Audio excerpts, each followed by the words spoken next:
Hello friends, sweet and सवर love stories channel पर आप सबका फिर से वेलकम है। आज मैं सुनाने वाली हूँ कॉल मी डैडी का 5th पार्ट। क्या आज उक्सियाँ और लानवांग जी करीब आ पाएंगे? क्या उन दोनों में प्यार का रिश्ता बन पाएगा? चलिए देखते हैं कि आज उक्सियाँ क्या करता है।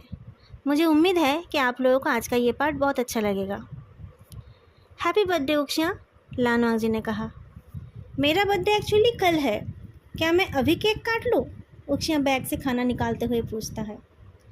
बर्थडे कल है तो केक 12 बजे के बाद काटना चाहिए, लानवांग जी ने कहा। मुझे रात तक रुकने में कोई प्रॉब्लम नहीं है, पर आपको कल ऑफिस भी जाना है, उक्सियाँ ने कहा। कोई बात नहीं, हम अभी खाना खा लेते हैं, 12 बजने पर केक काट लेना और उसके बाद मैं जाकर तुम्हें छोड़ कर आऊँगा, लानवांग जी ने कहा।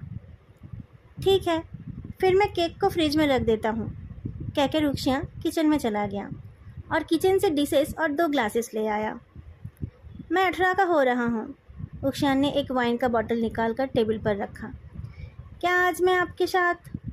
ऑफ कोर्स, लानवांग जी ने दोनों ग्लासेस में वाइन डालकर एक ग्लास को उक्सियाँ के सामने रखा। Welcome to adulthood, cheers. Cheers, उक्सियाँ ने वाइन का ग्लास उठा लिया। तो तुम आगे क्या पढ़ना चाहते हो? लानवांग जी ने पूछा। डिज़ाइन, उक्सियाँ ने कहा। लानवांग जी उक्सियाँ की तरफ देखता है। क्या इसे भी ग्राफिक डिज़ाइनर बनना है? उक्सियाँ ने खाना सर्व किया और साथ में लानवांग जी के ग्लास में और वाइन डाल दिया। लानवांग जी जनरली ड्रिंक नहीं करता है। पहले जब वोइंग था तब उसके कहने पर कभी कभी उसके ग्लास से 1-2 सिप पी लेता था। सीजू के 18th बर्थडे पर उसने उसके साथ एक शॉट पिया था, पर आज उक्सियाँ के साथ बातें करते करते उसे पता नहीं चला कि उसने कितना वाइन पी लिया। खाना खाने के बाद उक्सियाँ ने कहा, आप जाकर बैठिए, मैं जल्दी से बर्तन धो लेता हूँ। नहीं, तुम्हें बर्तन धोने की ज़रूरत नहीं है, तुम बैठकर मेरे साथ बातें करो। लानवांग जी उठकर खड़ा हुआ तो उसका कदम डगमगा उठा। उक्सियाँ के होठों के कोने में एक हल्की सी मुस्कान आ गई। लानवांग जी इतना लाइट वेट है, इतनी सी वाइन से ही उसे नशा हो गया। लानवांग जी ने अपनी बॉडी को सीधी कर ली, फिर कहा, मेरा हस्बैंड एक ग्राफिक डिज़ाइनर था, उसके कुछ बुक्स रखे हैं मेरे पास, चलो देखते हैं। लानवांग जी चलने लगा तो उक्सियाँ ने उसे फॉलो किया। आपने उनके बुक्स को संभाल कर रखा है? सिर्फ बुक्स नहीं, मैंने उसकी सारी चीज़ों को संभाल कर रखा है। लानवांग जी बुक शेल्फ में से 2 बुक्स निकालता है। अगर मुझे इन बुक्स की ज़रूरत पड़ी तो क्या मैं इनको पढ़ने के लिए ले सकता हूँ? उक्सियाँ ने पूछा। उन बुक्स के ऊपर हाथ फहराते हुए लानवांग जी बोलता है, ये बुक्स पुराने हैं, अभी तो इनके नए एडिशंस आ गए होंगे, पर तुम चाहो तो इन्हें ले सकते हो। मेरे हस्बैंड के यूज़ किए हुए बुक्स यूज़ करने में तुम्हें कोई प्रॉब्लम तो नहीं है ना? कोई प्रॉब्लम नहीं है, उक्सियाँ हाथ बढ़ाकर बुक्स के साथ साथ लानवांग जी के हाथ को भी पकड़ता है। मैं आपके हस्बैंड के यूज़ किए हुए हस्बैंड को भी यूज़ कर सकता हूँ। लानवांग जी उक्सियाँ की आंखों में देखने की कोशिश करता है, पर वो ठीक से फोकस नहीं कर पाता है। थोड़ा मुस्कुराकर वो बोलता है, पुराने होने पर भी बुक्स की नॉलेज कभी कम नहीं होती है, इसलिए एक बुक को 1000 लोग पढ़ सकते हैं, पर इंसान पुराना होता है तो बूढ़ा हो जाता है। ठीक कहा आपने, किताब चाहे कितनी भी पुरानी हो, उनमें लिखे हुए शब्द एक ही रह जाते हैं, उक्सियाँ लानवांग जी के करीब आकर बोलता है। पर टाइम के साथ साथ एक इंसान का एक्सपीरियंस बढ़ता है, इसलिए पुरानी बुक कम दाम में मिलती है और एक्सपीरियंस्ड इंसान की कीमत बढ़ जाती है। लानवांग जी उक्सियाँ के हाथों से अपने हाथ और बुक्स दोनों छुड़ा लेता है, फिर बुक्स को शेल्फ में वापस रख देता है। आप मुझे ये बुक्स देने वाले थे, उक्सियाँ ने कहा। जब तुम डिज़ाइन पढ़ोगे तब आकर इन बुक्स को ले जाना, कहकर लानवांग जी बुक शेल्फ का डोर क्लोज कर देता है।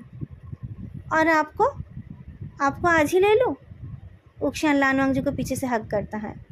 आज मेरा बर्थडे है, आज मुझे कुछ तो मिलना चाहिए। मैं गिफ्ट लाया हूँ तुम्हारे लिए, केक काटने के टाइम देने वाला था, लानवांग जी ने कहा। उसने आगे जाने की कोशिश की, पर उक्सियाँ ने उसे पकड़ रखा था। लानवांग जी ने खुद को छुड़ाने की कोशिश नहीं की, वो चुपचाप खड़ा रह गया। उक्सियाँ को हिम्मत मिल गई, उसने लानवांग जी के चेस्ट पर हाथ रखा। लानवांग जी ने कहा, तुम्हें मेरे हस्बैंड उक्सियाँ के बारे में पता है? ज़्यादा कुछ नहीं, उक्सियाँ ने कहा। तुम्हें पता है कि कि तुम हूबहू उसकी तरह दिखते हो? लानवांग जी ने पूछा।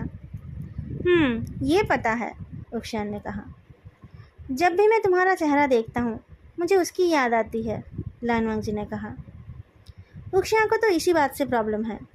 इस चेहरे की वजह से उसके अपनों ने उसे अपनाने से इनकार कर दिया और इसी चेहरे की वजह से किसी ने उसे बहुत प्यार दिया। इसी चेहरे की वजह से ही शायद लानवांग जी इतने दिनों से उसे अवॉइड कर रहा था। पर आज जो वो उसे अपने पास आने दे रहा है उसकी वजह भी ये चेहरा ही है।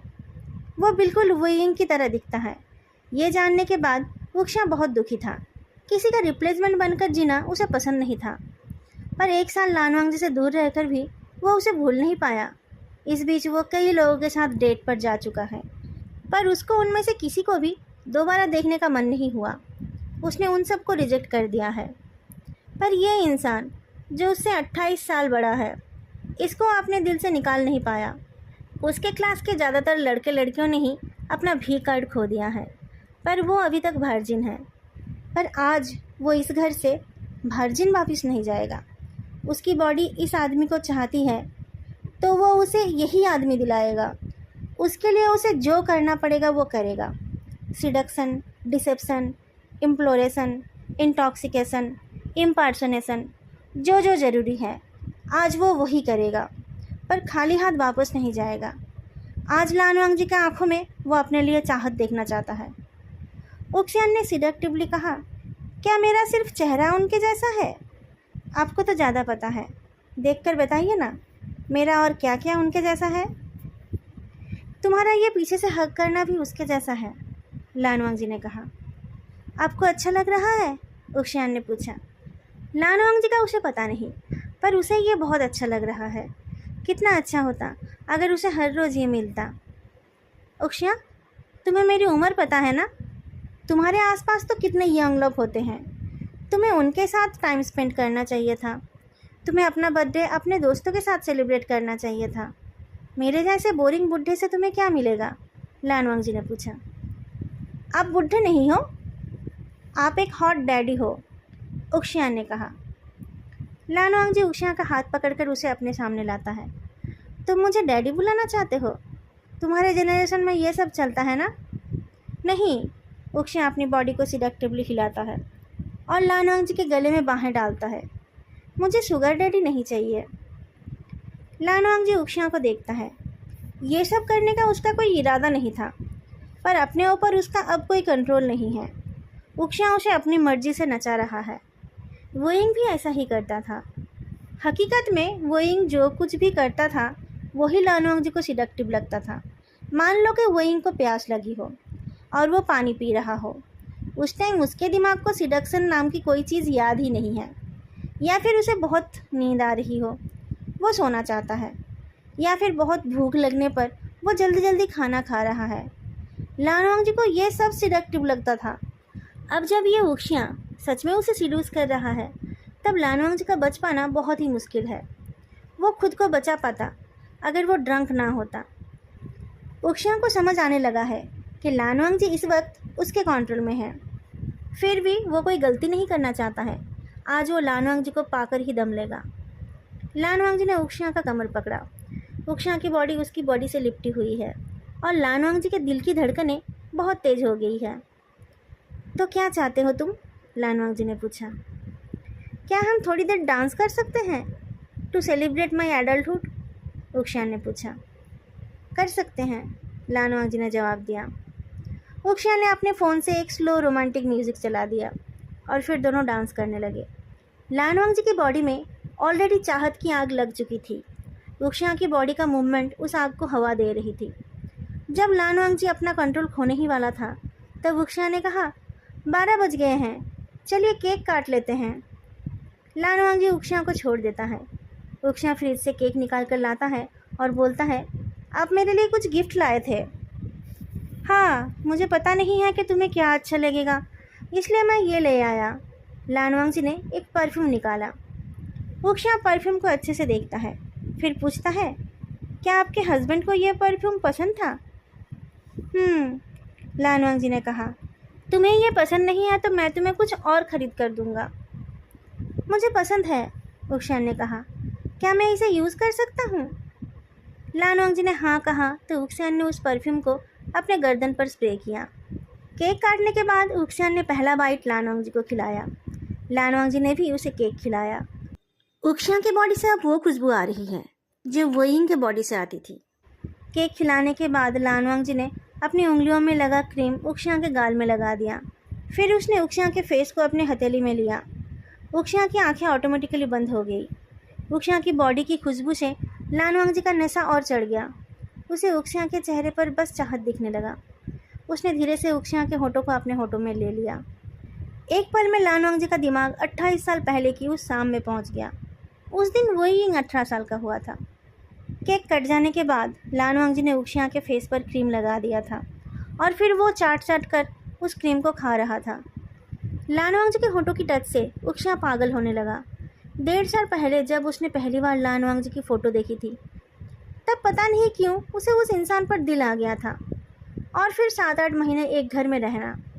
लानवांग जी उसे अवॉइड करता था और वो भी समझ नहीं पा रहा था कि उसे क्या करना चाहिए। पर उन दिनों में उसकी चाहत कम नहीं हुई थी बल्कि बढ़ रही थी। पर जब उसकी मॉम ने कहा कि वो वुइवुक्शा का रीइंकार्नेशन है तब उसे बहुत गुस्सा आया। लेकिन अगर वैसा नहीं है तो फिर उसका वुइवुक्शा की तरह दिखने का एक ही लॉजिक हो सकता है। पर अगर वुइवुक्शा उसका बायोलॉजिकल फादर होता तो क्या उसकी मॉम उसे उसके फादर के हस्बैंड के करीब आने देती? उसकी मॉम उससे बहुत प्यार करती है। क्या वो ऐसा काम करती? और ऐसा करके उन्हें मिलेगा भी क्या? जियांग चेन से उनके डिवोर्स का 17 साल हो गया है। क्या अब भी वो उन्हें वापस पाना चाहती है? पिछले 1 साल में उक्सियान ने इन सब बातों को बहुत बार सोचा है। सोचते सोचते उसका दिमाग खराब होने लगा था। वो लानवांग जी और उसके बेटे सिजुई से कोई कांटेक्ट नहीं रखना चाहता था। पर जब जब सिजुई ने उसे कॉल किया तब तब उससे बात करके उसके दिल को सुकून मिला। और जब जब उसने लानवांग जी को दूर से देखा हर बार उसने अपने दिल में चाहत महसूस की। लानवांग जी उससे 28 साल बड़ा है। वो उसकी मॉम का दोस्त है और क्या पता शायद उसके बायोलॉजिकल फादर का हस्बैंड है। सिजुई से बात करके उसे पता चला था कि सिजुई के मन में भी कहीं ना कहीं वो शक छुपा हुआ है। अपने शक को दूर करने के लिए दोनों ने सीक्रेटली अपना डीएनए मैच करा लिया, जिससे पता चला कि वो दोनों रिलेटेड नहीं हैं। उस रिपोर्ट को देखकर जितना खुश वो हुआ था सिजुई भी उतना ही खुश हुआ था। अब वो वुइवुक्शा का रीइंकार्नेशन है या नहीं ये तो पता नहीं, पर वो लानवांग जी को चाहता है ये बात तो सच है। पर वो नए ज़माने का लड़का है। आजकल तो कोई भी रिश्ता कितने दिन चलेगा उस बात का कोई गारंटी नहीं है। लोग बस प्रेजेंट टाइम की बात सोचते हैं। कोई भी ज़िंदगी भर एक इंसान से जुड़े रहने का नहीं सोचता है। अब जब पूरी ज़िंदगी किसी का साथ पाना मुश्किल है तब दोबारा जन्म लेकर एक ही इंसान से प्यार करने के बारे में कोई नहीं सोचता है। उक्सियान भी लानवांग जी को ज़िंदगी भर के लिए नहीं चाहता है। वो बस उसे कुछ टाइम के लिए पाना चाहता है, जब तक ना उसका मन भर जाए। उसने लानवांग जी को पटाने का तरीका सोचना शुरू किया तो उसने रियलाइज़ किया कि जब तक ना वो एडल्ट होता है तब तक लानवांग जी के जैसा आदमी उसे छुएगा नहीं। उसने अपने बर्थडे तक इंतज़ार करने का फ़ैसला किया। इस बीच वो लानवांग जी से बिल्कुल नहीं मिला, क्योंकि किसी को हासिल करने के लिए उससे दूर हो जाना बहुत ज़रूरी है। लकीली उसके सारे ट्रिक्स काम कर गए और इस वक्त लानवांग जी पागल होकर उसके होठों को शक कर रहा है। जब लानवांग जी ने शक करना बंद किया तब उक्सियान की बॉडी टाइट हो गई। उसे लगा कि अब लानवांग जी उसके लोअर लिप पर ज़ोर से बाइट करेगा और खून निकाल देगा। लानवांग जी ने उसके बॉडी के रिएक्शन को फील किया। उसने उक्सियान के लोअर लिप पर बाइट तो किया, पर हल्के से, ताकि उसे ज़्यादा दर्द ना हो। वोइंग के 18th बर्थडे पर जब लानवांग जी उसे किस करने गया था तो वोइंग ने कहा था, आराम से, खून मत निकाल देना, नहीं तो मुझे लोगों के सवालों का जवाब देना पड़ता है। उस टाइम लानवांग जी थोड़ा अनाड़ी था। उसकी बाइट से वोइंग के होंठ से सच में खून निकल जाता था। उक्सियान के होठों को छोड़कर लानवांग जी उसके गर्दन पर किस करने लगा। थोड़ी देर बाद उसने पूछा, तुमने बताया नहीं कि तुम मुझसे क्या चाहते हो? ये सोफ़ा छोटा है, उक्सियान ने कहा। आपका बेड शायद इससे ज़्यादा कंफर्टेबल होगा। मैं आपके बेड पर सोना चाहता हूँ। अगले दिन सुबह जब लानवांग जी की नींद टूटी तब उसने उक्सियान को उसके सीने पर सर रखकर सोते हुए देखा। कल रात उक्सियान ने अपने आप को बहुत स्मार्टली उसके सामने पेश किया था। उक्षिया को पता नहीं था कि लानवांग जी को कौन सा पोजीशन पसंद होगा। वो मेंटली दोनों पोजीशन के लिए ही रेडी होकर आया था, पर बेड पर जाने के बाद और कॉन्सेंट देने के बाद उक्षिया को कुछ और करने का मौका ही नहीं मिला। लानवांग जी पिछले 19 साल से सिंगल लाइफ बिता रहा है, इसलिए उसके पास कुछ नहीं होगा ये तो जाहिर सी बात थी। पर उक्षिया तैयारी करके गया था, वो सब कुछ लेकर गया था। उक्षिया का ये फर्स्ट टाइम है, ये जानकर लानवांग जी एक्स्ट्रा केयरफुल था। जब उसने पहली बार सेक्स किया था तब वो जैसा अनाड़ी था अब वो ऐसा नहीं है, इसलिए उक्षिया को ज़्यादा तकलीफ नहीं हुई। और सबसे अच्छी बात यह है कि वोइंग को जो जो चीज़ें अच्छी लगती थी उक्षिया को भी वही चीज़ें अच्छी लगी। लानवांग जी का काम आसान था। उक्षिया रात को फुल्ली सेटिस्फाइड होकर ही सोया था। लानवांग जी चुपचाप लेटकर सोचता रहा। कल रात को उसने जो किया वो करने का उसका कोई इरादा नहीं था। वो उक्षिया के साथ इस तरीके का रिश्ता बनाना नहीं चाहता था, पर अब इस बात को सोचकर कोई फ़ायदा नहीं है। अब उसने जो कदम आगे बढ़ा दिया है उसे वो पीछे नहीं खींच सकता। उक्षिया उससे बहुत छोटा है, वो उसके दोस्त का बेटा है, पर अब वो उसका बन गया है। वेनचिंग को उसने पहले ही वार्न किया था, पर तब उसने उसकी बात नहीं मानी। अब लानवांग जी ने उक्षिया को अपना लिया है। अब अगर वेनचिंग रोए तब भी कुछ नहीं हो सकता। लानवांग जी को पता है कि अब रिग्रेट करके कोई फ़ायदा नहीं है, बल्कि कल अगर वो उक्षिया को वापस भेज देता तो शायद ज़िंदगी भर रिग्रेट करता। वोइंग से वो अब भी प्यार करता है, पर अब वो उक्षिया से भी प्यार करता है। वोइंग, मुझे पता नहीं कि तुम कहाँ हो, पर तुम जहाँ कहीं भी हो सके तो मुझे माफ़ कर देना। मैं तुमसे चीट करना नहीं चाहता था, पर यह लड़का हूबहू तुम्हारे जैसा है। इसे छूकर मुझे लग रहा है जैसे कि मैं तुम्हें छू रहा हूँ। इसको अपनी बाहों में भर के मुझे ऐसा महसूस हो रहा है जैसे कि मैंने तुम्हें वापस पा लिया। लानवांग जी उठकर ब्रेकफास्ट बनाने का सोचता है तो उक्षिया की नींद टूट गई। अंगड़ाई लेते हुए उसने कहा, गुड मॉर्निंग मिस्टर लान। गुड मॉर्निंग डार्लिंग, लानवांग जी ने कहा, और फिर उसने उक्षिया का माथा चूम लिया। बताओ क्या खाओगे? कुछ नहीं, मुझे अभी वापस जाना है, कल मेरा एक एग्ज़ाम है, उक्षिया ने कहा। मैं ऑफिस जाते टाइम तुम्हें छोड़ दूँगा, ब्रेकफास्ट करके जाना, लानवांग जी ने कहा। ठीक है, उक्षिया ने कहा। कल रात के लिए थैंक्स। तुम्हें अच्छा लगा? कहीं कमी तो नहीं रह गई ना? लानवांग जी ने पूछा। कुछ कमी नहीं थी, सब कुछ परफेक्ट था, उक्षिया ने जवाब दिया। तो क्या कल एग्ज़ाम के बाद मैं तुम्हें लेने जाऊं? लानवांग जी ने पूछा। नहीं नहीं, आपको जाने की ज़रूरत नहीं है, मैं खुद घर चला जाऊंगा, उक्षिया ने पूछा। तो कल शाम तुम खुद आ जाओगे? और कितने एग्ज़ाम्स बाकी हैं तुम्हारे? तुम अपने बुक्स लेकर आ जाना, लानवांग जी ने कहा। कल एक एग्ज़ाम है और 2 दिन बाद लास्ट एग्ज़ाम है, उक्षिया ने कहा। मैं कल रात आ जाऊंगा और फिर 2 दिन बाद फिर आ जाऊंगा, उसके बाद मुझे घर जाना है। उक्षिया ने वैसा ही किया। उसके लास्ट एग्जामिनेशन के बाद वीकेंड था। उस रात उन दोनों ने रात भर सेक्स किया। लानवांग जी उक्षिया को अपने साथ जोड़ना नहीं चाहता था, पर अब जब उसने उसके साथ रिश्ता जोड़ लिया है तब वो अपना 100% देकर उसे प्यार करने लगा है। तुम घर जाओगे तो मैं तुम्हें किस टाइम कॉल करूं? तुम अपनी मॉम के सामने अभी हमारे रिश्ते के बारे में बात नहीं करोगे ना? लानवांग जी ने कहा। ओह, ये कितना अजीब है। कुछ दिन पहले वो मेरे हस्बैंड की भाभी थी और अब वो मेरे बॉयफ्रेंड की मम्मी हो गई है। बॉयफ्रेंड?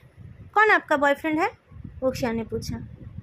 ये जो मेरी बाहों में है, जो दुनिया का सबसे क्यूट लड़का है, जिसे खुश रखने के लिए मुझे इस उम्र में जिम ज्वाइन करना पड़ेगा, लानवांग जी ने कहा। आप मेरे बारे में बोल रहे हो? मैंने कब कहा कि मुझे आपका बॉयफ्रेंड बनना है? उक्षिया ने कहा। तो क्या बनना है? अभी तुम मेरे हस्बैंड नहीं बन सकते, अभी तुम्हारी शादी की उम्र नहीं हुई है, लानवांग जी ने कहा। चिल मिस्टर लान, चिल। इन सब चीज़ों को इतना सीरियसली लेने की ज़रूरत नहीं है, उक्षिया ने कहा। लानवांग जी को लगा कि उक्षिया उसके साथ मजाक कर रहा है। वो मुस्कुराकर उक्षिया को और टाइटली पकड़ता है। तो तुम बताओ, मैं इसको कितना सीरियसली लूँ? मुझे लॉन्ग डिस्टेंस का एक्सपीरियंस नहीं है, तुम सिखाओ मुझे। उक्षिया ने कहा, देखिए, हम दोनों ने एक दूसरे से कोई कमिटमेंट नहीं की है, उसकी कोई ज़रूरत ही नहीं है। वैसे भी मैं पता नहीं कहाँ पढ़ने जाऊँगा। मुझे लॉन्ग डिस्टेंस रिलेशनशिप में कोई इंटरेस्ट नहीं है। आज के बाद मैं अपने रास्ते और आप अपने रास्ते। लानवांगचू को अब महसूस हुआ कि उक्शा मजाक नहीं कर रहा है। लानवांगचू के लिए तो किसी के साथ सेक्सुअली इन्वॉल्व होना ही सबसे बड़ा कमिटमेंट है। आजकल के कैजुअली सेक्स कर लेना उसे समझ नहीं आता है। उसने कहा, मैं तो उस टाइम से तुम्हारे लिए कमिटेड हो गया हूँ जब मैंने तुम्हें किस किया। तुम बोलोगे तो तुम्हारे साथ रहने के लिए मैं तुम्हारी यूनिवर्सिटी के आसपास जॉब ढूंढ सकता हूँ। आपको इतना सब करने की ज़रूरत नहीं है। मुझे आप बहुत अच्छे लगे थे, इसलिए मैंने अपनी वर्जिनिटी आपको दी। पर मेरी उम्र अभी कम है, आगे चलकर मुझे और भी लोग अच्छे लगेंगे। मैं ज़िंदगी भर सिर्फ आपके साथ तो नहीं सो सकता ना। वो ज़िंदगी के साथ भी, ज़िंदगी के बाद भी, ऐसा वाला प्यार आपके ज़माने में चलता था। अब तो लोग शादी से पहले बस अपना बॉडी काउंट बढ़ाना चाहते हैं, उक्शान ने कहा। तो हम दोनों के बीच जो हुआ वो सब तुम्हारे लिए इम्पोर्टेंट नहीं है। मैं बस एक नंबर हूँ। लानवांगजी ने उक्शा को लूज छोड़ते हुए पूछा। क्यों इम्पोर्टेंट नहीं हो? अब तो सबसे इम्पोर्टेंट हो। इसके बाद मैं जिन लोगों के साथ सोऊंगा उन सबको थोड़े ही ना मैं याद रख पाऊँगा, पर आपका नाम तो मेरी लिस्ट में सबसे ऊपर रहेगा और इन 3 रातों को मैं कभी भूल नहीं पाऊँगा। लानवांगजी से अलग होते हुए उक्शान ने कहा। तो तुम मेरे फीलिंग्स के साथ खेल रहे थे? तुम मुझे धोखा दे रहे थे? लानवांगजी ने पूछा। कम ऑन मिस्टर लान, मैंने आपको अपनी वर्जिनिटी दी और आपके हस्बैंड के मरने के इतने सालों बाद आपको फिर से अपने हस्बैंड के साथ सोने का एक्सपीरियंस भी दिया। ये आपको मेरे सिवा और कौन दे सकता था? जब आप मेरे साथ सो रहे थे तब आप अपने हस्बैंड के बारे में ही सोच रहे थे ना। मुझे आपके हस्बैंड का रिप्लेसमेंट नहीं बनना है। मैं तो बस आप जैसे एक्सपीरियंस्ड इंसान से ट्रेनिंग लेना चाहता था। नेक्स्ट टाइम जब मैं किसी के साथ सोऊंगा तब मैं टॉप पोजीशन में रहूँगा और उस वक्त मुझे क्या करना है और क्या नहीं वो मुझे पता चल गया है। आपके साथ सोना मेरे लिए भी एक लाइफ टाइम एक्सपीरियंस है, उक्शान ने कहा। लानवांगजी के पास बोलने के लिए कुछ शब्द नहीं थे। ये बात सच है कि उक्शा के साथ सोने से पहले उसने उसके साथ अपने रिश्ते को क्लियर नहीं किया था। ऐसा नहीं कि वो करना नहीं चाहता था, पर उक्शा ने ही मौका नहीं दिया। वो उठकर कपड़े पहनने लगा। लानवांगजी को चुप देख उक्शा ने कहा, इसका मतलब ये नहीं कि मैं फिर कभी आपके साथ नहीं सोना चाहता। कभी आप आ जाना मेरे पास, कभी मैं आ जाऊंगा आपके पास। लानवांगजी बहुत देर से अपने गुस्से को कंट्रोल कर रहा था। अब वो और सह नहीं पाया। उसने कहा, निकल जाओ मेरे घर से, फिर कभी मुझे अपना चेहरा मत दिखाना। अरे अब गुस्सा क्यों हो रहे हो? उक्शा ने कैजुअली कहा। ऐसा नहीं कि आप कोई यंग लड़की हो और मैंने ज़बरदस्ती आपकी वर्जिनिटी छीन ली। वर्जिन तो मैं था। उक्शा, अब एक और शब्द नहीं, लानवांगजी ने कहा। मैं तुम्हारी आवाज़ भी फिर कभी सुनना नहीं चाहता। 5 मिनट में तुम अपना सारा सामान लेकर निकल जाओगे। जो छूट जाएगा वो मैं फेंक दूंगा। कोई चीज़ ढूंढने के बहाने मेरे घर वापस मत आना। दोस्तों, आज का पार्ट मैं यहीं पर ख़त्म कर रही हूँ। उम्मीद है कि आप लोगों को आज का ये पार्ट अच्छा लगा है। कमेंट करके बताना मत भूलना। फिर मिलेंगे अगले वीडियो में। तब तक के लिए बाय।